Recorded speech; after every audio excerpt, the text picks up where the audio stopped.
আপু ভালো আছেন? হ্যাঁ, ভালো আছি। আপু কি বিয়ে শাদী হয়েছিল? হ্যাঁ, বিয়ে হয়েছিল। আহ স্বামী আছে নাকি নাই? নাই। স্বামী নাই। তো এখন মিডিয়া কি কি কারণে আসলেন? বিয়ে শাদী বসবেন? হ্যাঁ, হ্যাঁ, বিয়ে শাদী বসার জন্য। বিয়ে শাদী বসার জন্য আসছেন না? অনেকে তো বউ চলে গেছে, বউ মারা গেছে, এই সমস্ত পুরুষরা যদি আপনাকে বিয়ে করতে চায় রাজি আছেন? হ্যাঁ, রাজি আছি। লেখাপড়া করছেন কিছু? লেখাপড়া করতে পারিনি। তো আগে যে বিয়ে হয়েছিল ছেলে সন্তান আছে? আগে যে বিয়ে হয়েছিল ছেলে সন্তান আছে? না, না, না। কি কাজ করেন আপনি? এই ধরেন বাসা বাড়িতে কাজ বাসা করেন? বাড়িতে কাজ করি। রাত্রে আসেন কয়টায়? রাত্রে আসি ৮টার দিকে। সারাদিন কাজ করি, মানে ২-৩টা বাসা তো। হুম। মানে বাসা বাড়িতে কাজ করতে টাইম লেগে যায়।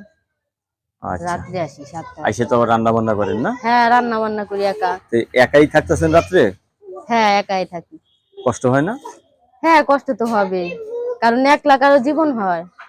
মানে এই যে আপনি রাত্রে একা থাকেন, কষ্ট হচ্ছে, এই জিনিসটা কিন্তু আপনার জন্য খুব কষ্ট, ঠিক না? হ্যাঁ। তো আপনার কাছে ধন্যবাদ আমার চ্যানেলে সময় দেওয়ার জন্য। অবশ্য পরবর্তী একটি মেট ভিডিওর জন্য অবশ্যই অপেক্ষা করবেন।